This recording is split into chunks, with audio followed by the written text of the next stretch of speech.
Welcome to From Rome Info video. My name is Brother Alexis Pagnola. I'm the publisher and editor of FromRome.info, an electronic journal for news, information, and commentary about Rome, Italy, the Vatican, on assignment here in Kyiv, Ukraine, for humanitarian work, and to give you some little amount of news about the war. There are two paths to life. One is doing the will of God, and one is doing your own will.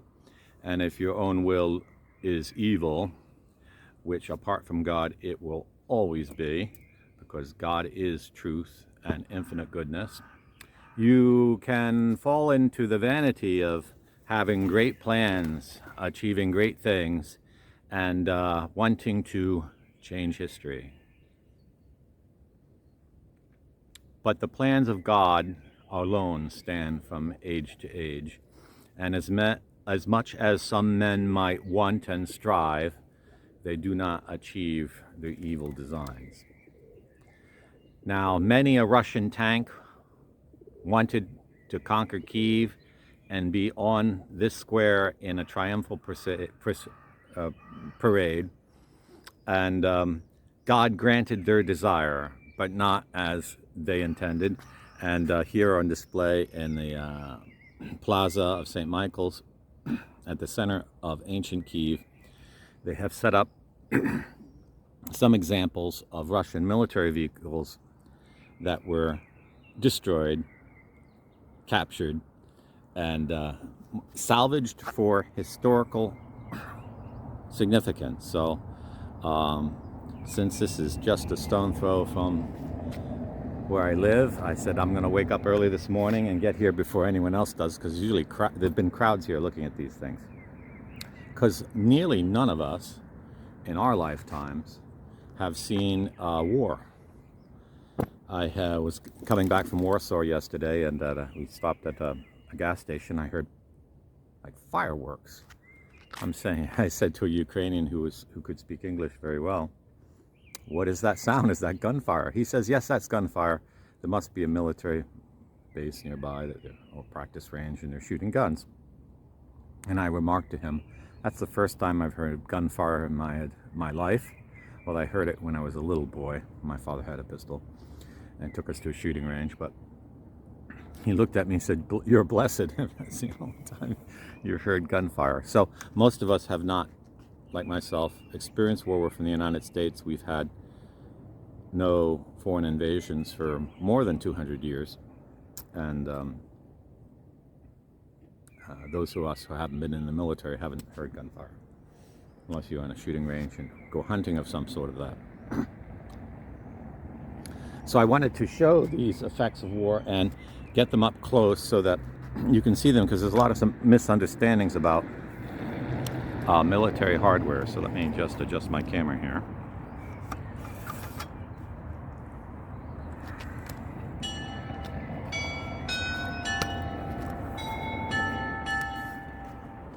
The bells of St. Michael's have caught us. It is now 6 a.m. I'm not going to compete with this beautiful Caroline, so I'm going to let it play.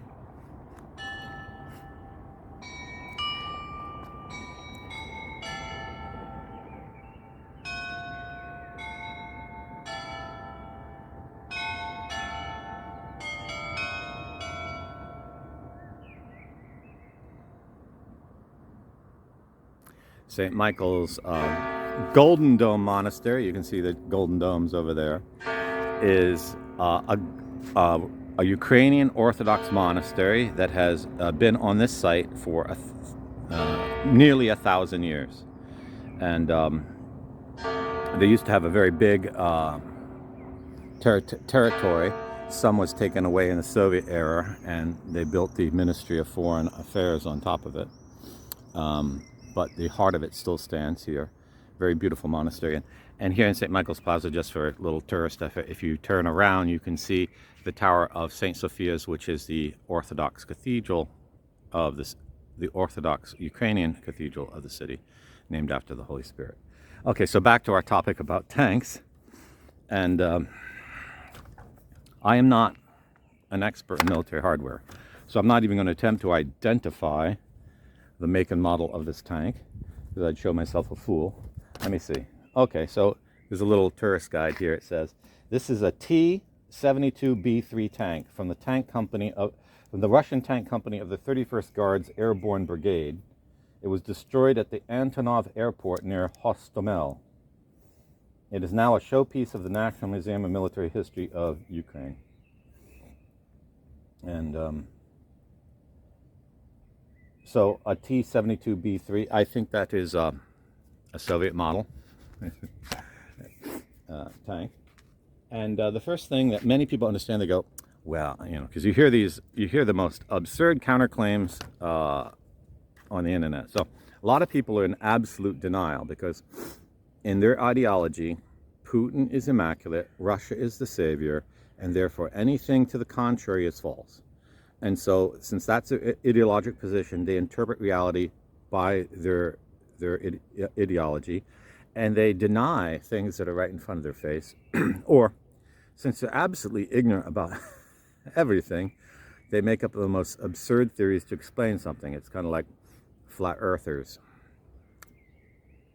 So the first thing they'll say, and they see a picture of a tank, like, they go, that can't be a tank from the Russo-Ukrainian War of the spring of 2020.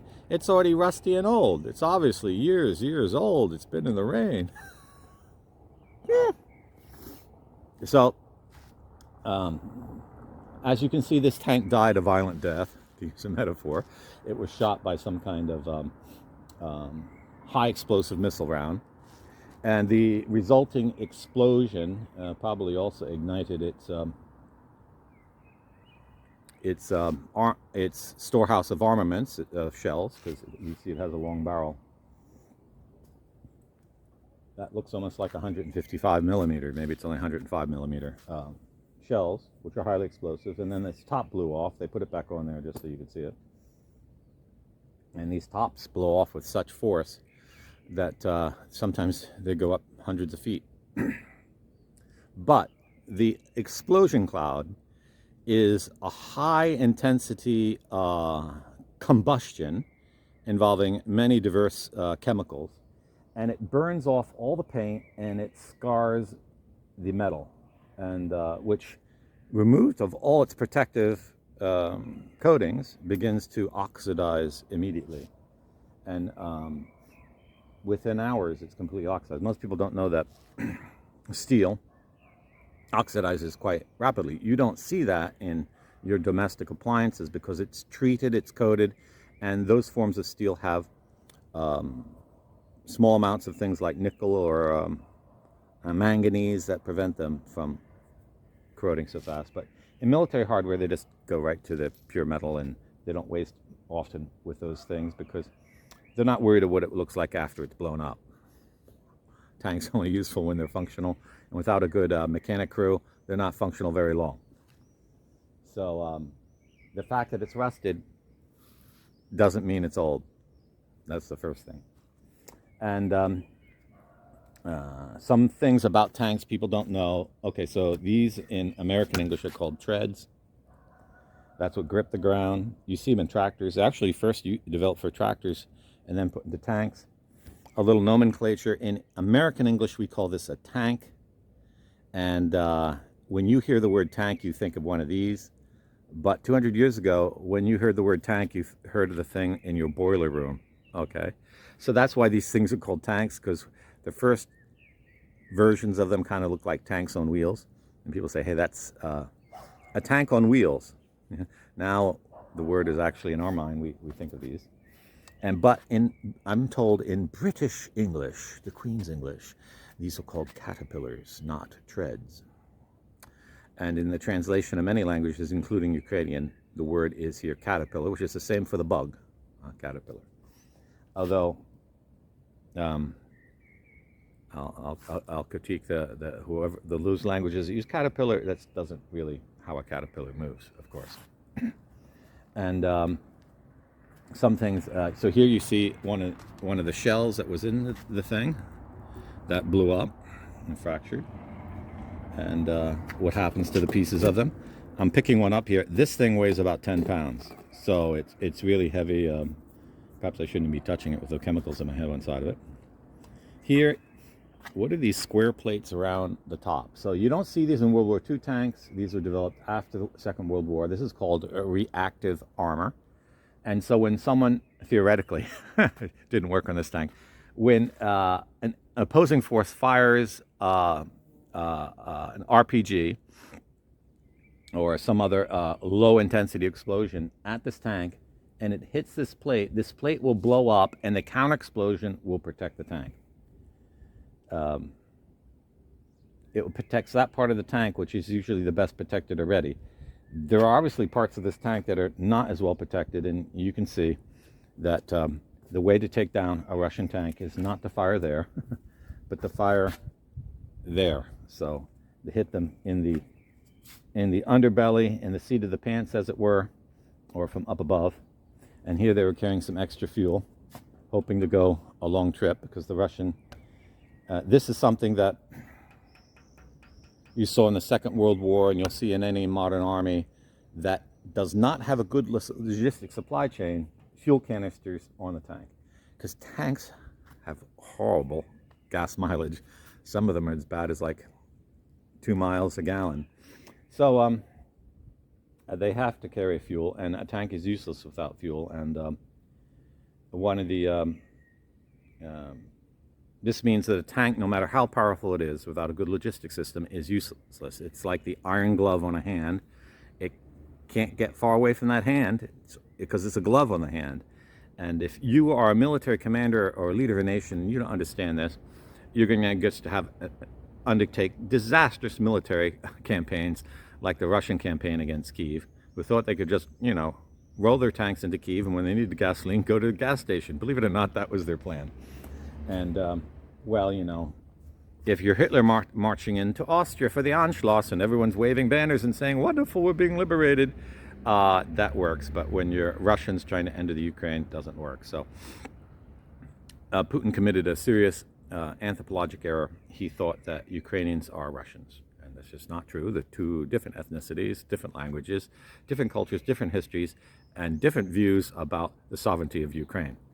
And excuse me a moment while I dust off my camera here. I don't know how it got dust on it, but I see it in the ceiling. So it didn't work. There's massive dissent in Ukraine, and 95% of Ukrainians are, probably even more than 99%. It's probably now 99% of Ukrainians are opposed to Russian acquisition of the Ukraine. And the turret. So this top part of the tank is called a turret, and that's where the men enter. And you'll see big and small holes. Small holes, I think that looks like it's actually been blown open. And so that was probably some kind of maintenance hatch. The other holes are for the commanding officer, the driver, the crew to get in and out of the vehicle. And in the Second World War, a lot of German tanks were taken out because the American soldiers were able to sneak close enough to them that they could just drop a hand grenade in, and that's the easiest way to stop a tank. Armored forces have no effectiveness unless they're supported by infantry, light and heavy mechanized infantry at close quarter. So this tank is highly vulnerable unless you have a couple dozen men on this side, and the same thing all the way in front of their path they're having cleared out. And otherwise, it could just easily be picked off. And obviously, this one didn't have sufficient close support, unless, or maybe the Ukrainians already dispersed that. But generally speaking, the Russians are not giving their tanks close support, and they're staying on roads. And then some crazy things. The Russians have been putting wood on their tank. I don't know what this is for. I think maybe to strap the canisters on. Maybe it's a makeshift bumper. Some have even put cages on top. And here is I think this is a shirt of a Russian military, although I think they only wear that in the Marines. And this appears to be some kind of ration bag. The Russians, let me see if I can get you to see that. These are all historic things. There's a food can, a drinking cup. As far as I know, these things were grenade launchers. Okay. I'm not an expert. And you see the absolute force of the explosion. Look at this metal. It's torn like a piece of rubber. And I assure you it is not. This explosion obviously was so intense that the entire crew were vaporized, incinerated in seconds, and went to their fiery eternity. And because having participated in an unjust war and being in pursuit of that illicit end, they were in a state of mortal sin, even if they were baptized Orthodox. And so now they're in hell for all eternity. And they were justly sent there for having committed the horrible crime of an unjust war, which is one of the most horrible crimes against the fifth commandment that one can partake in. So that's a Russian T-72B3, and if you go on the internet and look that up, you can find all kinds of information about it. And you young guys might be absolutely obsessed with these military hardwares, and you can look it up on Wikipedia and stuff. This second vehicle, you find some journalists calling a tank. Okay, so this is not, in modern nomenclature, a tank. So nomenclature means the way you name things. This is not a tank because, why they don't call it a tank, I don't know. But it's not a tank, but because it is not designed as principally an artillery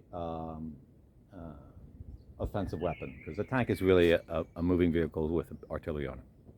This is an armored personnel carrier. And it's designed to carry all the equipment for infantry and support them. So this is the kind of vehicle you would see following, surrounding, and preceding that kind of vehicle. And it's made to carry infantry on top. They'd lie on top pretty much, and they have some light gun. You see the light guns here. They'll have an anti-tank gun or an and they'll have machine guns mounted, and they'll have all other kind of close support things. And this one was obviously hit also by some sort of RPG or shoulder fire missile or a javelin, and died a fiery death.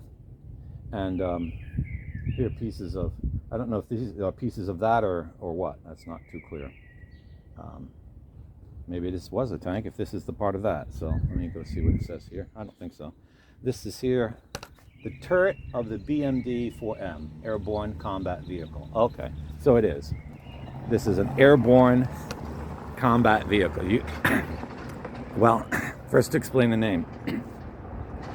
I think it's a bad translation. I think they mean air mobile. This is not airborne.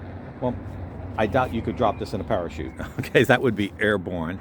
Air mobile means you'd roll it into a big transport plane and you could fly it onto an airbase and then unroll it. And very essential if you're going to use airborne units to capture air bases, they need to be immediately reinforced by air mobile units.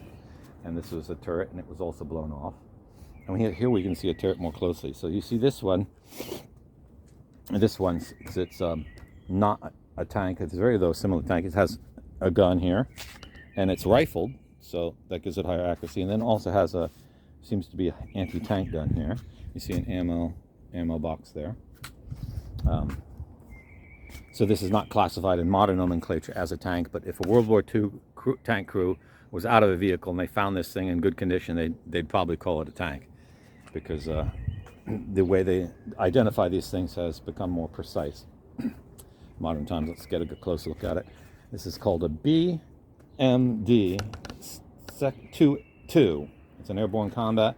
This belonged to the 31st Russian Guard Airborne Brigade, who, if this is just one of their vehicles or most of their vehicles, they're now receiving their recompense. And here's the rotaries, and it looks like this had tires and not treads or caterpillars.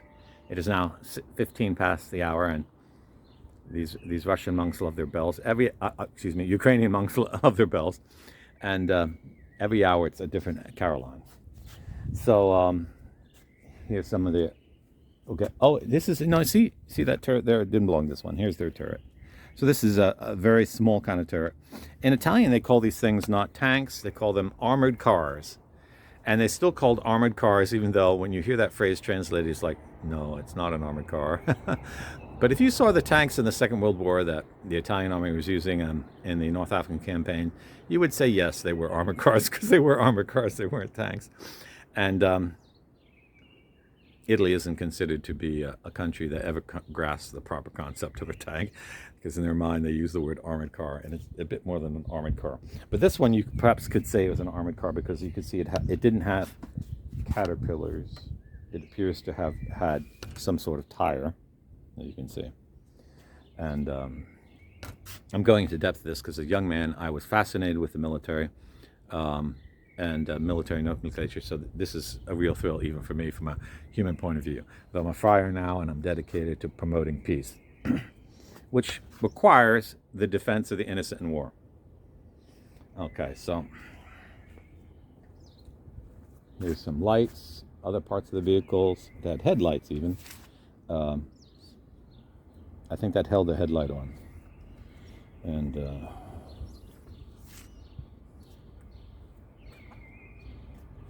so the tires probably seem to have been highly flammable. There's nothing left of them. They had some kind of air pressure. That's probably for the brakes. And you get a good look at the engine here. Now, the one thing that has surprised most of us about the war is that this war has revealed that we in the West have been manipulated by a lot of propaganda about how much a threat the Soviet Union was, or Russia was. So this gets back to what A.J. Bauman and I have said over at Ordo Militaris Radio TV, where you definitely need to watch all the programs on the Deep State, on Skull and Bones Lodge, and on the Great Reset and the Globalists, because we have explained through numerous sources and at great length that the entire Russian military establishment in the Soviet Union was built up by American investment and American technology. It would have never existed. It is a complete construct of the Skull and Bones and Pilgrim societies. They can't do squat without their financiers in the West. And the KGB, which has taken over Russia, the Soviet Union, and now calls itself the Russian Federation, is just a continuation of that, because the KGB is just like the CIA. They're fronts for the Skull and Bones. And they know it. Because if they were Russian nationalists, they would know what we know, and then they would know that Skull and Bones financed the Bolshevik Revolution, and they would overthrow the Bolsheviks. But they don't do that, because they're not Russian nationalists, they're Freemasons. So, in recent days, what I've said in editorials at From Rome has been thoroughly confirmed, because people mocked me just a month ago. I think it was on April 15th. I said, why the globalists want Putin to lose this war. So Putin went to Davos in '96, and after that he was raised to power, so it's pretty obvious that that's where he got his promotion. And they asked him to start this war. So the propaganda is that Ukraine is a globalist state and Russia is freeing us from globalism, and therefore you should be totally behind the Russian invasion. The truth is exactly opposite. Russia is the globalist nation, and Ukraine is the victim here. And they want to victimize Ukraine because it's a Christian country, it is rich in natural resources, and it's not yet integrated entirely into the Masonic worldview. You still find here among the people the values, the sentiments, the patriotism that we had in the West before the First World War, and at least until the Second World, immediately following the Second World War, before Marxist social deconstruction began in our countries, run by the Masonic-controlled media and their agents in universities. And we saw that yesterday when Zelensky was invited to speak to Davos and at the World Economic Forum, and the members of the World Economic Forum attempted to persuade Zelensky to surrender parts of Ukraine to placate Putin and end this horrible conflict. And he basically told them what I could express using a finger, which I will not do because I'm a Franciscan religious and I don't use that symbol. But that's basically what he said to them, and they're really mad. Now, why was Kissinger, Why was Schwab? Why were Macron? Why were they all? I think Macron was there. Why were they all there telling Zelensky to give parts of his country to Russia? If Russia is not their friend, okay. So don't be fooled by the fact that all these nations that are under control of the World Economic Forum are sending massive amounts of armaments to the Ukraine. That doesn't change squat, because that's not their money. That's your taxpayer money investment. So they're using what they convinced the taxpayers in the West to spend on, and they're basically sending old equipment too. They're not sending new stuff. So it's no loss to them that they give away something that belongs to your national treasury and your pocketbook to get what they really want, and that is undisputed legal title to the Donbass, which is the richest mineral deposit zone in the Eurasian continent, one of the richest. And its quantity of coal is just like 10,000 years worth of coal. And iron ore, it has like more than, I think, 1,000 or 2,000 years of iron ore. The country, Ukraine, is also rich in manganese, which is absolutely necessary for a steel industry. And it's rich in oil. And I just heard from a Ukrainian speaking at length yesterday. Its coastline on the Black Sea is full of natural gas. So this is like the Pennsylvania of Europe. And it only has recently been discovered to be so rich, and they all want it. Okay, so this is why Russia has been, and the media all talking about Mariupol. You think it's about the Nazis in Mariupol. That's what you've been told. There's no Nazis there. No, it's because Mariupol had one of the largest steel factories in all of Europe, the Azovstal, and it was owned by a Jewish oligarch who is a Ukrainian. And the Jewish oligarchs who run Russia, they didn't like his rival factory, and so they wanted to bomb it off the face of the map. And they actually have said that now that they control the city, they will destroy that factory completely. See, it's economic warfare. And it's not one Christian nation against another. The Christians are being killed on both sides. Ukraine is not incorporated into the Bank of International Settlements control system, which was a Rothschild. And if Russia loses this war, Russia will have to pay indemnities to the Ukraine, and it will go through that bank, mark my words. The other day, even Zelensky was saying that we need some kind of international agreement on how indemnities are going to be paid, because Ukraine needs the money. This war has already devalued their currency almost 20%. And Ukraine doesn't have lots of foreign investment, precisely because the country is just too normal. And it's too free of a market, and it's not that totally in the system of control yet. So we should be cheering Ukraine. We should be defending Ukraine. The entire Catholic Church in Ukraine is totally behind the defense of Ukraine. If you're Catholic in any country of the world and you think that it's a political opinion that you should take Ukraine's part and not actually moral opinion that flows directly from the faith, well, you have the Greek Catholics, and you have the Roman Catholics, and you have the traditionalists, and you have those who think Bergoglio's the Pope, and those who think Benedict's the Pope, all in agreement. It's total agreement. There's just no absolute dissent, and that's a sign of the Holy Spirit, and where we should stand. And this is not a political opinion; it's a moral opinion. Although a lot of people have the false. I'm using when I say not a political opinion, I mean in the false modern sense, where you mean ideologic position, where you first make an ideologic decision and then you interpret reality. That's not the Catholic faith, but that is most modern politics, and it is the so-called conservative movement in the West. And I know Italians, Frenchmen, German, Dutchmen, Spanish, Portuguese, Americans, and Canadians who are ideologues. They're conservative ideologues, and they're willing to throw the gospel and facts and reality in the trash bin, because for them, Putin is their savior. They should just move to Russia and just experience some of his salvation, and for the rest of their lives. in Siberia and find out what happens to you when you might say Putin's nose is too big on Facebook. But no, they annoy us night and day with their gibberish and their silly chatter. And well, what can I say?